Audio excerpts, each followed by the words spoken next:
how do you ensure your child is equipped to embrace the new skills challenge in 2025 and beyond? And with that, I'm going to start introducing our panellists. They're going to help us answer those questions. First, we have Peter Mackey. Mackey? Yes. Peter Mackey. He is the Executive Director, Skills and Industry Capability of Bradfield Development Authority, which is building Australia's first new city in 100 years, called Bradfield City. Come and join us.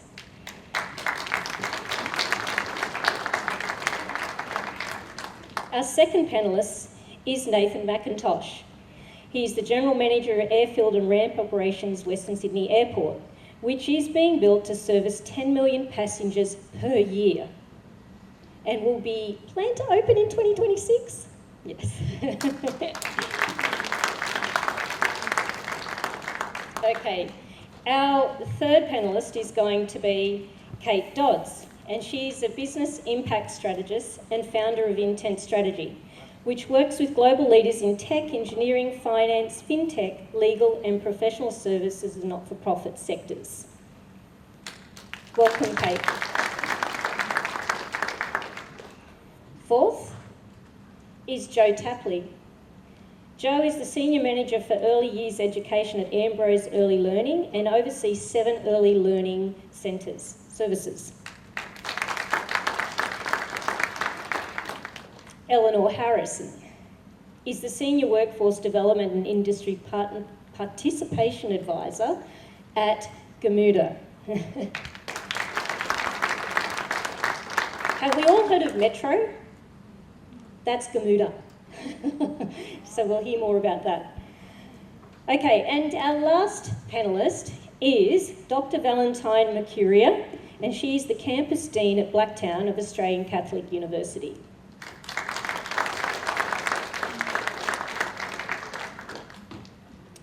Question time.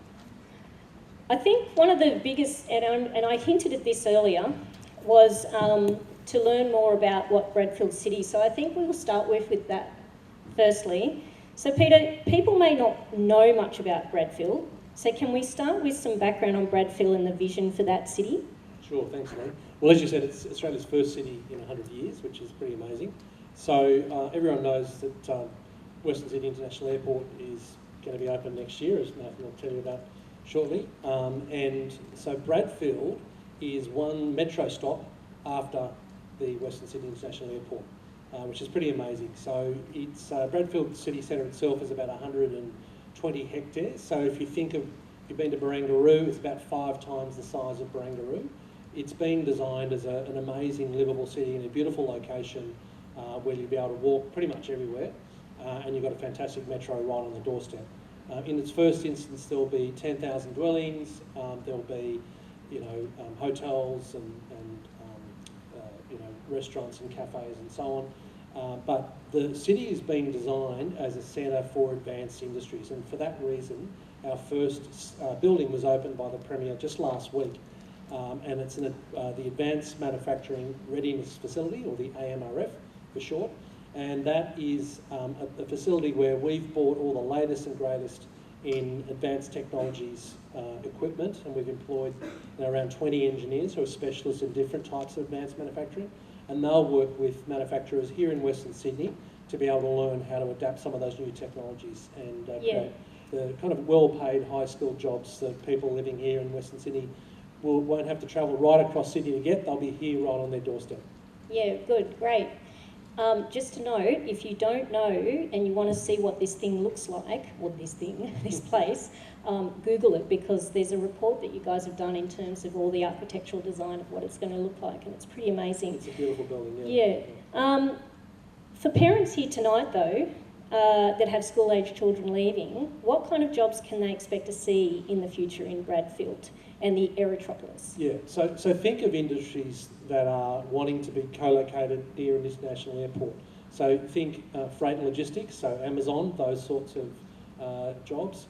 Think aerospace, so any of those, and defence, so any industries like British Aerospace or Qantas or any of those sorts of businesses that are involved in the aviation sector, agribusiness as well. So this airport, and I don't want to steal Nathan's thunder, but it's going to be a complete game changer for farmers in Western Sydney. You'll have a big agribusiness precinct where it's going to be much easier for farmers to be able to get their produce up to Asia into export markets much quicker.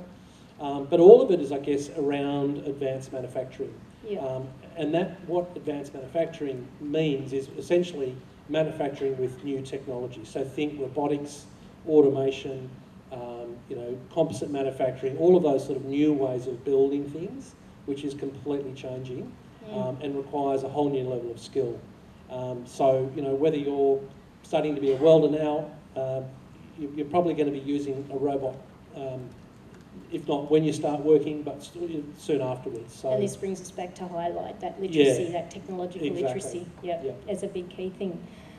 What advice would you have for students and parents around how they can help prepare themselves now to take advantage of those kind of jobs? Yeah, well, Paul and I were talking about this earlier. I mean, it really starts with subject choice. I mean, I don't know how many students are interested in sort of the careers and the sorts that I was talking about, or engineering.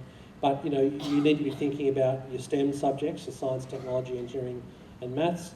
And it's not just about thinking about careers that require a university degree, but, trades are essential to all of these industries.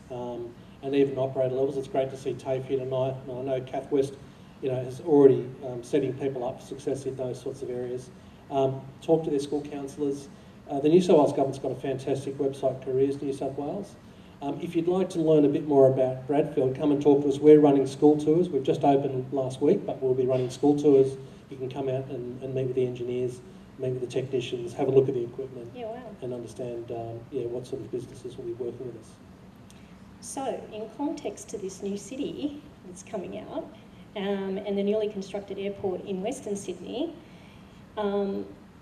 it's expected to generate over 280,000 jobs.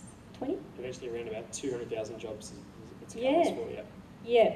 So, what are the various jobs that will be generated both directly from the building of the airport and beyond? Sure. So, I guess initially to talk about the airport as a business itself, we have a range of jobs that are going to be coming up at the moment within our operations team, be that in the airfield and ramp operations team, which is my area, our terminal operations team, which manages the terminal, but also our coordination centres and our landside transport side of things, but also in our asset management. So if you're interested in the maintenance side of things, there'll be opportunities in that team. And more broadly, and the airport authority itself is really only a small part of what it takes to run an airport. So there's more jobs that will come associated with our airlines, with our government agencies, so the Federal Police, Border Force and Department of Agriculture are all actively recruiting for Western Sydney Airport at the moment, quite vocally in their recruitment campaigns. Then there's also jobs that will be coming in catering, in our contractors that do the maintenance on the airport, that maintain the aircraft, and then there's a whole heap of other jobs, ancillary jobs that support the airport off-site as well, that will come in that logistics area to support the airport as well.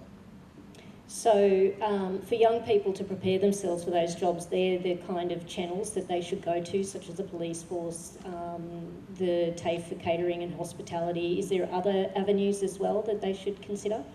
Yeah, so at the moment we've been doing some work with Bradfield and Western Sydney Uni to generate a micro-credential which will help students to understand, I guess, what careers are available in industry, give you basic understandings around security requirements for airports, the basic operational functions of an airport. Those credentials are still being developed and will come out and be advertised in due time. But also TAFE offers some vocational education as well in areas like airport security. There are apprenticeships that will be available with airlines as well, I guess, in the aircraft maintenance side of things as well. And that's an area where industry really needs to keep developing its skill because there will be a skills shortage in the aviation maintenance side of things as well. Got any future pilot and engineers in the room? Aero? Okay. Kate, thank you, Nathan. Kate, on that note, and talking about how AI is disrupting just about every industry, can you tell us a little bit more about that impact that it's going to have? Yeah, I mean, this is the least like Western Sydney specific topic because at the moment, like, it's chaos. So the amount of news, products, information and misinformation that is bombarding us daily is overwhelming. So if I could kind of broadcast to the world 4 things, would be that artificial intelligence and machine learning are different things. So machine learning is the AI that we are actually dealing with, and it's all about probabilities. So while the models are really impressive and evolving rapidly, they're only as good as the data that goes in and the structure of the queries. So I'll talk more to that in a bit. Thirdly, the issues of privacy and security are huge. So being careful about your digital footprint is something that everyone should be across. But finally, the most important thing is that the data is flawed. So all data is biased and all data is retrospective. You can't create and build forward from the historical information. So that's where the opportunity and the gap is. Yeah, wow. Okay, so what does this mean for future jobs though? Yeah, so augmentation is the word that is I think bandied about, but appropriately. So understanding the limitations and the risks of the AI tools and being able to use them effectively, it's already as important as like word processing or Excel. It's a basic competency that should be in your toolkit. So similar to every other technological advancement, employers will not be providing finished products or policies. They'll assume that young talent is bringing ideas and skills and knowledge. So understand it and use it and build that competency and experiment with it. To say earlier, kind of the idea that everyone will be working with a robot, we already are. You know, when I was in high school, I was told I wouldn't have a computer in my pocket to answer the questions. They were wrong. But it also brings us back to the point of creative thinking being one of those core skills that is really going to be needed. Yeah, so there's plenty of so use it to get over the hump of starting something. Use AI to finesse things, but using AI to do the work for you is going to result in bad work, but also that suggests that you are not needed. So use it like spell check or grammar check, which, you know, I used to lose marks in my papers for spelling something wrong. That's not a thing that exists in the world anymore. So use it to... Not since emojis. Yes. Use it to produce more, better and better work and broaden your understanding. Yeah, so in terms of any young people in the room that actually want to go down this track, what are the pathways for them? I love this question. Because there isn't a pathway. No, I knew you were going to say that. But there are numerous touch points and avenues that every child should explore and lean into according to their interests, and every grown-up, to be honest. Firstly, to be curious. So develop a broad knowledge in systems thinking. So that can mean setting aside time for reading, for following Wikipedia rabbit holes, learn a language. But for parents, that also means taking time for discussion and engaging with young people in friendly debate to develop ideas. So that includes being open to being challenged as a parent, which isn't the funnest thing. You know that question that they used to ask when they were 2, but why? Yeah. Keep asking it. Keep asking and admit when you don't know as well and look it up together. Yes. And so with that, like the technological competency, so like learning any coding language will help as a basis of understanding probability and logic. It will be useful in any context. Avoid pigeonholing. So kind of if you think there's one thing that I want to do, it may not be there when you get there. So having general skills and that kind of the market for generalists is only going to increase. I think my final and biggest point though is to be a whole person. So be talent that can use technology to effectively augment human skills. That means you need to have the human skills to augment that. So that's leadership, communication, empathy, awareness of your impact, integrity, and community. So like do sports, do music, go hiking, do like bush care with your local council, take up the opportunities of organisations like Scouts and Guides, work in an animal shelter, or like we've got the Rotary programs down the back. Take every opportunity that comes your way. So that's education, training, activities and travel, and expand your skills and awareness. Because kind of growing skills and experience is going to be the key, because talent is kind of, as you mentioned earlier, is increasingly defined as adaptable, empathetic and broadly knowledgeable. So in the AI future, to have as many different skills and interests and be curious as possible is the best route. Thanks, Kate. Yeah, and Kate's in the back of the room for anyone that wants to go and talk to her more about that. If you want to talk about Yeah, data all of ethics, them are. I'm so keen. Yep. She likes to challenge the systems. Now, I knew I was going to get this wrong. No, it's Eleanor's name I was going to get wrong, but I will go to Jo. So Jo, Ambrose Early Learning.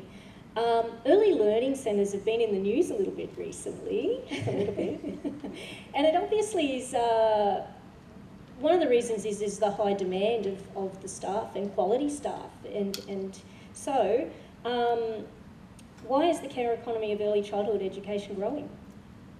For many reasons. So it has been in the media of recent times, and a big focus for the government has been the focus on universal access to early childhood education.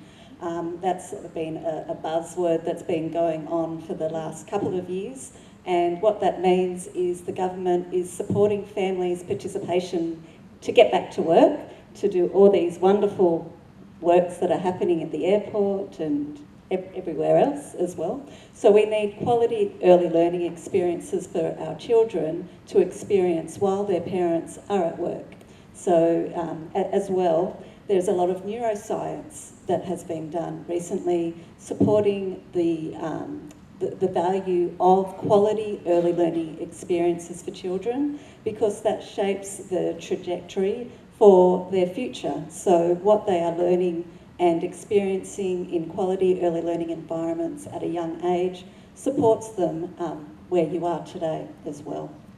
And that comes back to giving them the opportunities and experiences around creative play to develop those skills that they need to have. Absolutely. Yeah, yeah, we have a play-based curriculum. Yeah. Rather than learning how to spell their name, because AI will do that for them now.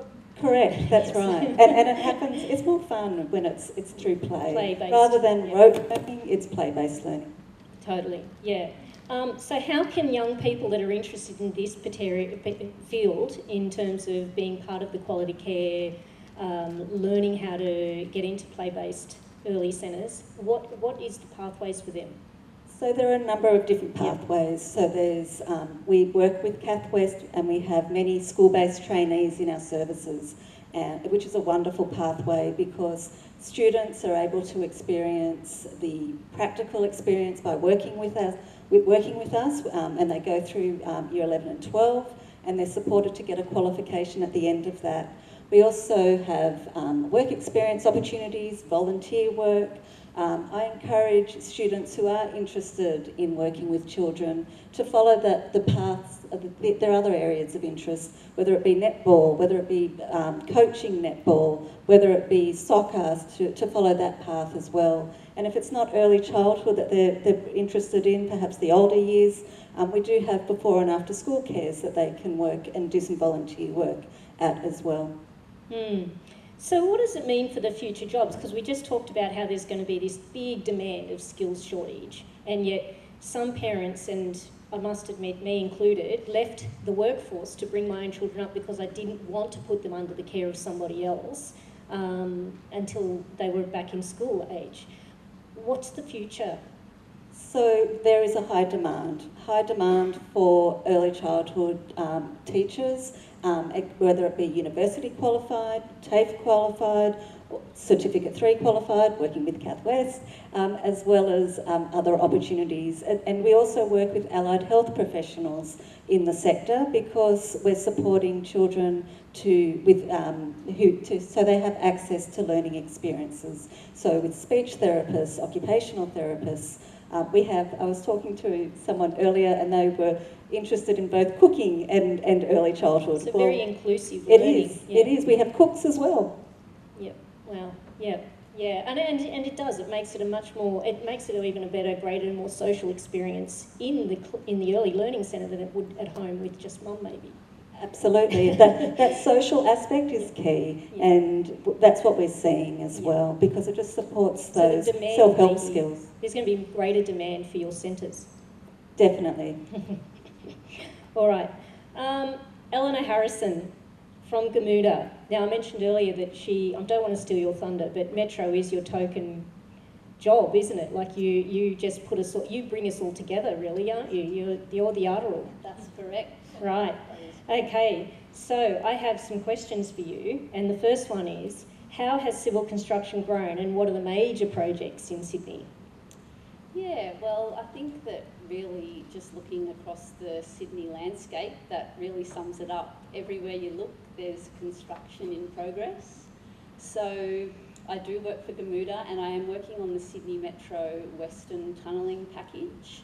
So that's twin rail tunnels between Westmead and Sydney Olympic Park. So it is one of the packages that make up the greater Sydney Metro network. The Metro really has been such a huge part of the Sydney infrastructure for, I guess, the last 10 years or so. I feel it's been such a big part. But we are seeing now that it's not only about the tunnels and about the roads. There's been major growth in renewable energies and water infrastructure, and this has really seen some construction companies shift their focus from the traditional civil construction portfolios, so buildings and bridges, now really focusing on the energy sector.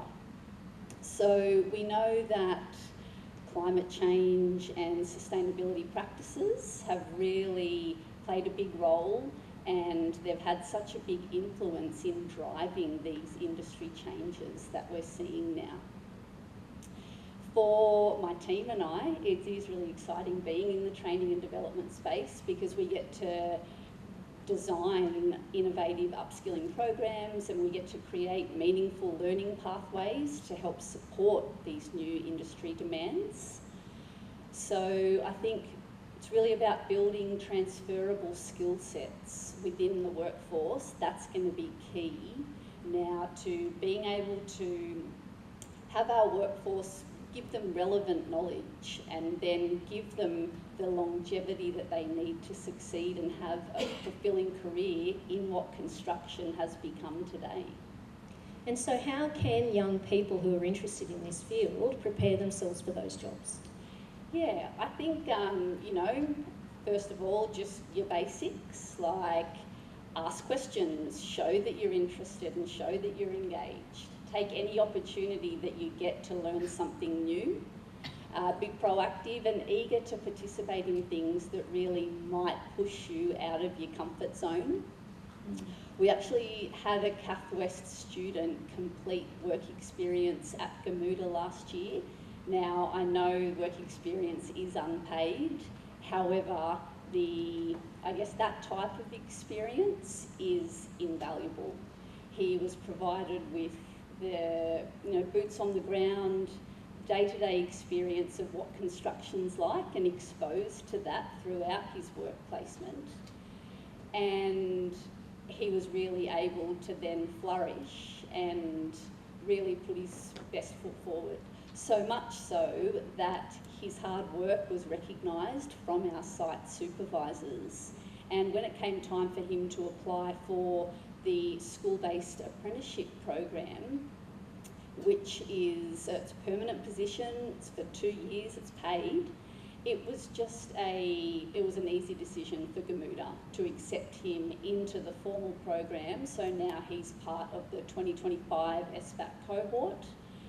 So I'd really suggest to, don't underestimate those initial interactions that you're having with potential employers because it could be the start of something bigger. Yeah, and it's also that it's the groundwork that's been put in to determine what your interest is. It helps you decide on that career journey. Where it starts may not be where it ends, but it's a good place to start. That's it. The work experience is like a great taste tester. Yes. Yeah, and so what are some of the other pathways for young people to get involved in? Yeah, so tertiary pathways are really categorised into 2 main streams. You've got the apprenticeship and the trade pathway, and then you've got the higher education, so the university pathway.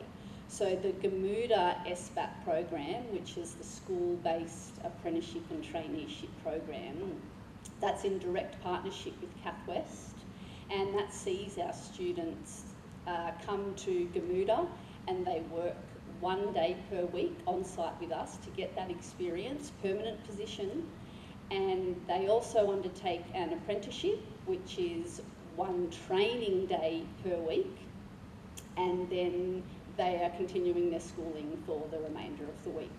So it's a 2-year program, and it's throughout years 11 and year 12, and the typical pathways that the qualification that it's leading to, Cert 2 in civil construction and a Cert 3 in electrotechnology.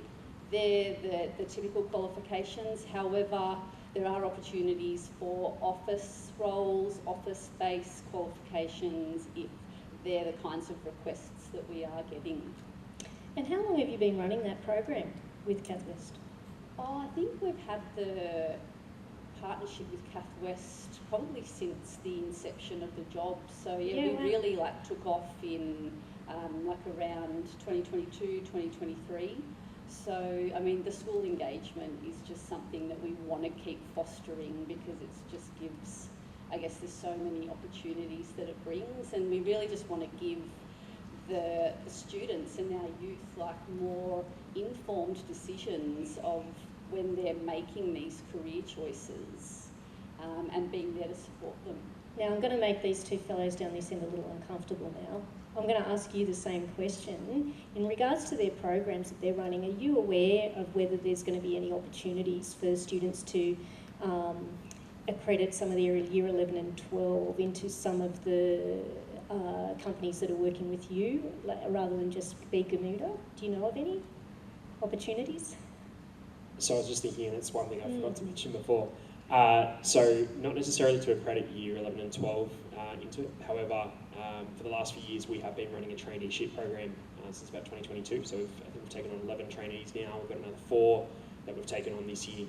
So our previous focuses have been within our in procurement, in IT, within our human resources team. And this year's focus is heavily on operations. So we've got 2 in my team, in airfield and ramp operations, and then 2 in our terminal and our airport coordination centre as well. That program gets launched around about October every year. It's they sort of try to spring it to the public around that time and get it all the applications in prior to HSC and graduation coming in for Year 12 candidates. And it starts around March every year. We have West's email now. And then as part of that, we put students through a TAFE course. So this year they're going through Cert 4 in operations. For my team, they're also doing a industry recognised qualification in being an aerodrome reporting officer, so the team that look after the safety of the airfield on a day-to-day basis. So that traineeship's been going on for a few years. I'm not too sure what the focus will be for the traineeship next year. It does change from time to time. I would anticipate there probably will be some form of operations involved in there though. Yeah, awesome. Peter, can you add? Yeah, and I forgot to mention too. I'm so glad I picked on them. The AMRF, the Advanced Manufacturing Readiness Facility, will be offering apprenticeships as well. Excellent. So apprenticeships in those advanced technologies I talked about. So 3D printing, additive, which is effectively additive manufacturing, subtractive manufacturing, composite manufacturing, and all of the other sorts of technologies that will be available there. So the building's literally only just been, the ribbon's been cut by the Premier last week, so we haven't quite got those up and running, but I'm sure we'll be talking by the end of the year. Stakeholders, yeah. And I actually was, while Eleanor was talking, I was just wondering, because we're trying to grow, manufacturing is a sector that's dominated by men, right? And we're really trying to grow the amount of women going. I think construction is probably not dissimilar. I'd just be interested to know, I know this is you're running, this is your... Women in tech, I'm just women in interested to know how, yeah. be a lot of parents with girls here are thinking about, careers in construction and manufacturing, how you have found it and whether it's a different world perhaps. I'm going to butt in on this because I'm actually an architect. But no, even things like the Bunnings Apprentice of the Year Awards that has a connection to the National Australian Women in Construction organisation, those kind of groups to feed into are hugely valuable as far as networking and opportunities there is a lot of effort being made to make those industries more equitable. Obviously on the design side, we tend to have more representation of women than on site, so. Yeah. So I guess in addition to the Gamuda SBAT program, we also deliver STEM workshops, trade readiness sessions. So we've had instances for those groups where we've made them female only, and really these sessions are set up to spark interest and to get the females involved, give them the understanding and some skills at the same time as to what the industry looks like, and what if that's going to be aligned with them, and really they can put their best foot forward in making those decisions. Because I'm sure it is very daunting thinking that you need to make this big decision and what's going to be right for you. But as you said, Lee, it sounds like now a lot of you are going to have, 17 jobs? 17 different jobs across 5 different career spaces. Yeah, minimum, I think. Yeah. Yeah, so I think, put your fingers in the pie and see what it is that you like, and you've got access to all these, terrific engagement services now, and I think, just especially there is a big focus on women to get them into the industry. Yeah, we need to even the numbers. Well, that's it, and that's 50% then of the employment market that we're not tapping into. That's correct, yeah, especially when we need to fill it, and we now have awesome early learning centres to look after our children, which tends to be usually us as the primary caregiver. Yes. Dr. Valentine Mercuria from Australian Catholic University.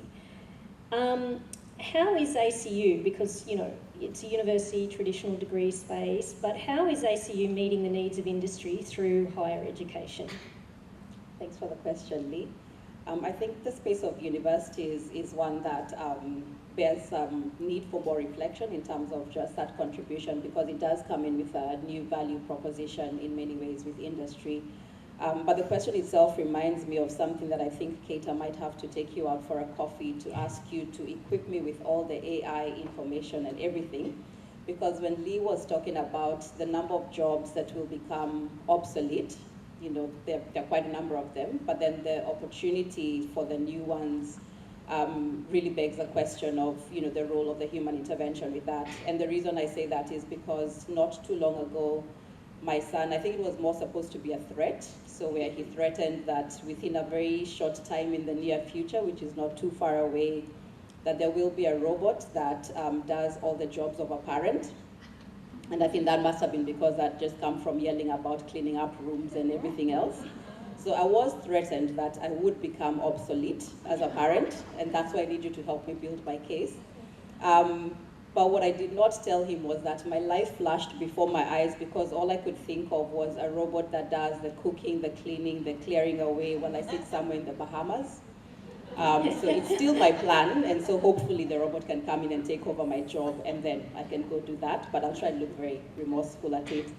But what that question led to was the role, the actual human function of life and the direction that we take. So much as there are new directions with all things technology, AI, at their basis, they do require that human intervention.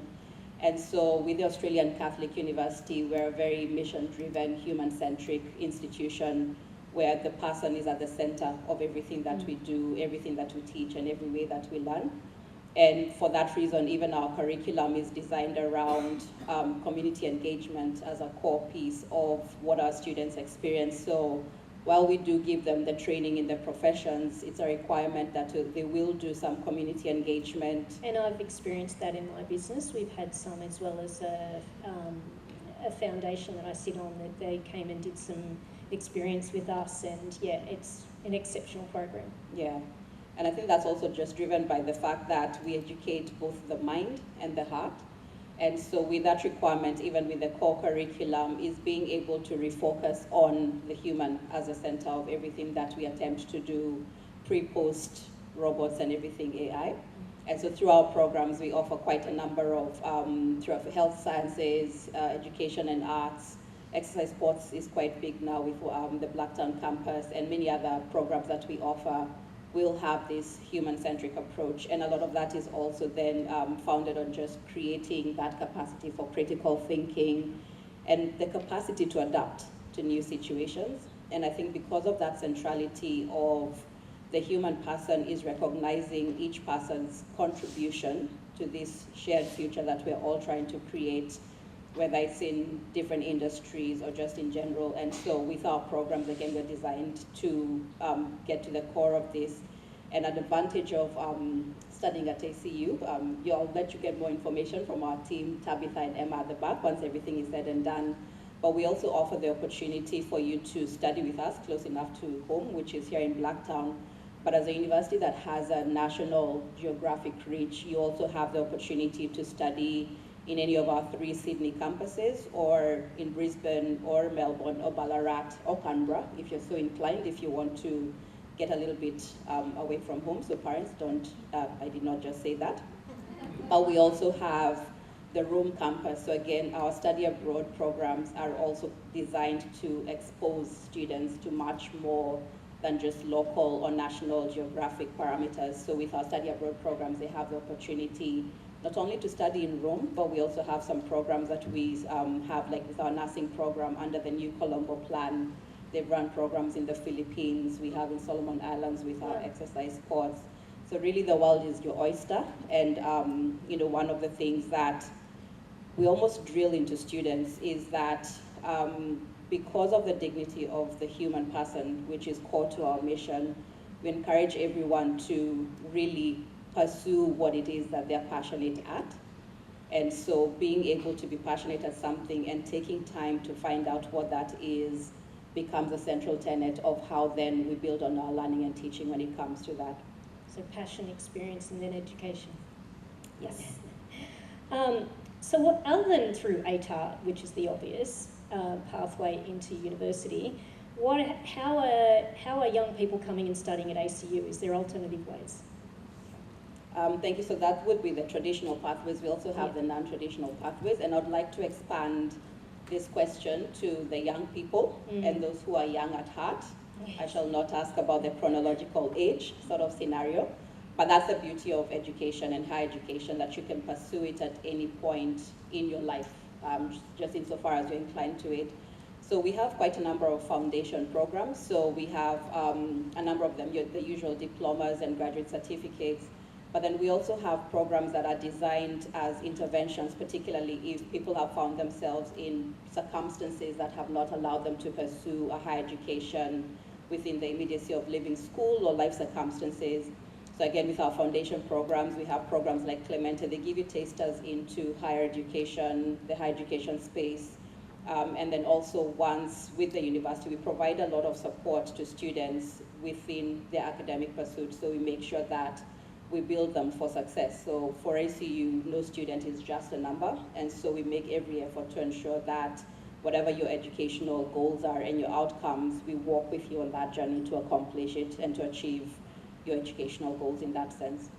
Yeah, because I mean, I've got a list of some of the programs you do, and some of them here are worth mentioning, like Veterans Entry Program as one, the Aboriginal and Torres Strait Islander one. But there's one which I'm guessing has a lot to do with the amazing architecturally designed, award-winning centre called BEST.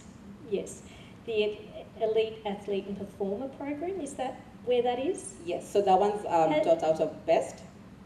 Has anyone been to BEST, which is the, now I know that's the abbreviation, I'm shocking with government abbreviations, sorry. Blacktown Exercise, Sports and Technology Hub. It is the best there is around. It is. Yeah, it actually won international award for its architectural design and has a hotel. If you ever want to go and stalk your favourite football players or any sports people, you need to go and hang out there in the cafe because you're going to see them. They even have a hotel behind it where the football teams stay to train there, in Blacktown. Yeah, it's amazing. I've never seen anything like it. Yeah, so it's definitely state of the art in many ways. So ACU is one of the co-located partners, and the way the hub is designed, it's to harness both what we're doing as in terms of our exercise sports technology program with leading sort of research in that area, There's altitude training for those of you who want to go run marathons in a country that is high altitude. So they do some of that, bone density scanning and that sort of thing from the ACU side. But next to us, there's the health hub, and then there's also the sports medicine, so your physio. So there are quite a number of organization partners, which again, we partner with around different holistic outcomes. And so again, that's the model of how we work at ACU in terms of working with different organizations to achieve the common good. And it's great to have it in our local area, so even if you've got that interest in sport, but you want to go into that, in the background of sport, because we all know that sports is one of those careers that can be quite short-lived, that you need to have that second option too.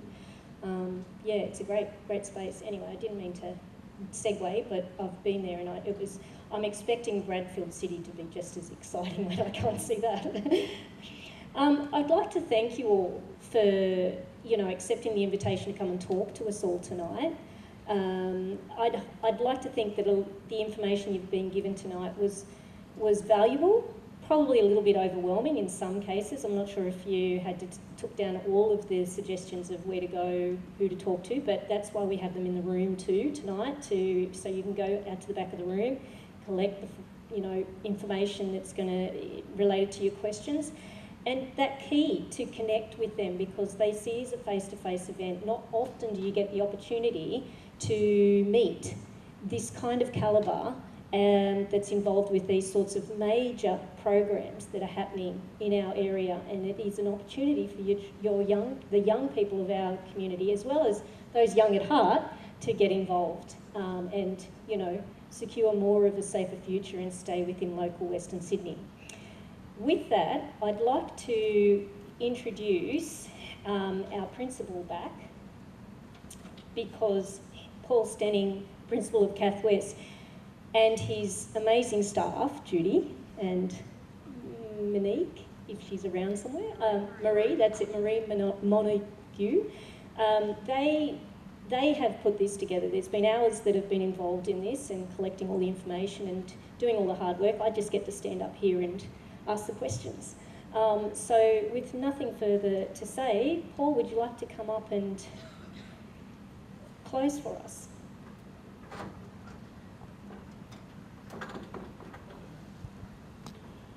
Firstly, thanks, Lee. Thanks for leading that conversation for us and for doing that so expertly, so we really appreciate that. Peter, just to, we know that there's going to be this new city, which is pretty amazing, okay, but to talk about even some of the new industry that's going to be part of that and those new jobs that are coming on really, really quickly. Sometimes you hear people talk about, the jobs of tomorrow, and you're not quite sure about what those jobs are going to be, but you're actually talking about, no, you're naming, here's these manufacturing jobs. They're the ones that we need skills for that are coming on right now. So the new opportunities that are going to be available there at Bradfield sound incredible. Thanks for sharing that.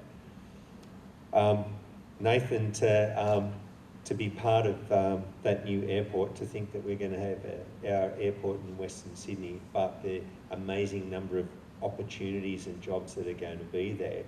And you touched on that the airport actually brings with it not only the jobs that you might think about, well, aircraft, etc., but there's a whole range of other industries that are associated that need to come together to bring that together.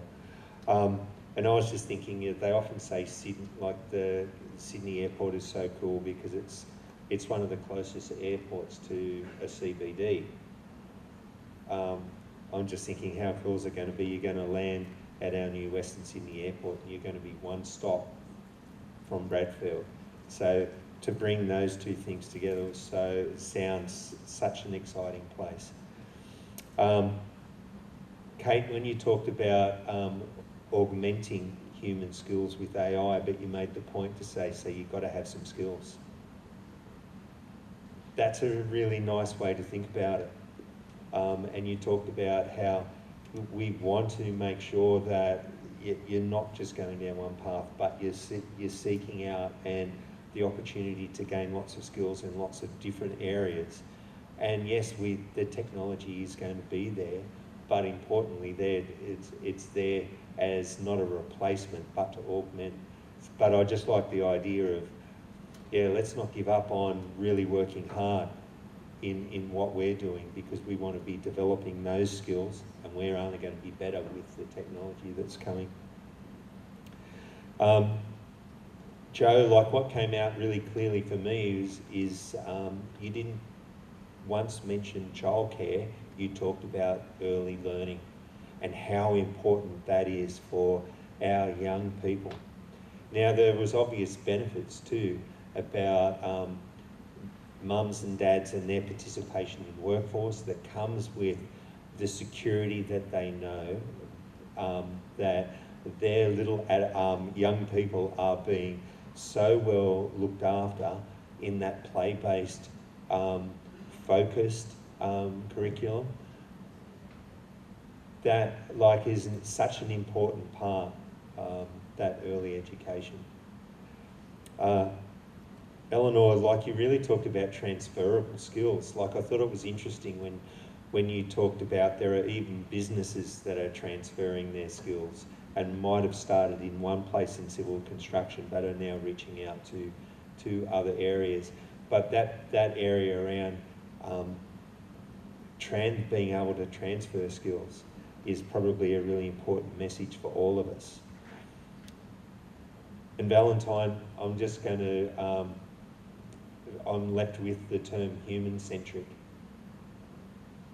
That as we're talking about jobs, skills, opportunities, all of those sorts of things, but the key thing about it is what does it mean for us as people and as organisations, that we don't lose why we're doing those things. And that's human flourishing, and that sort of came out really clearly in the way you spoke. So can I ask everyone just to put your hands together for our speakers today.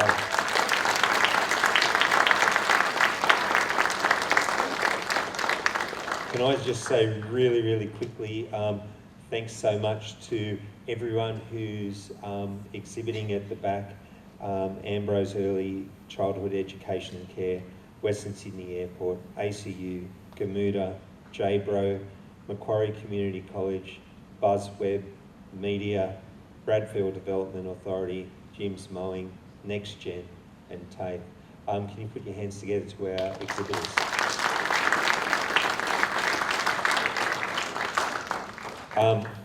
And you're not getting away without a shameless plug about Cath West.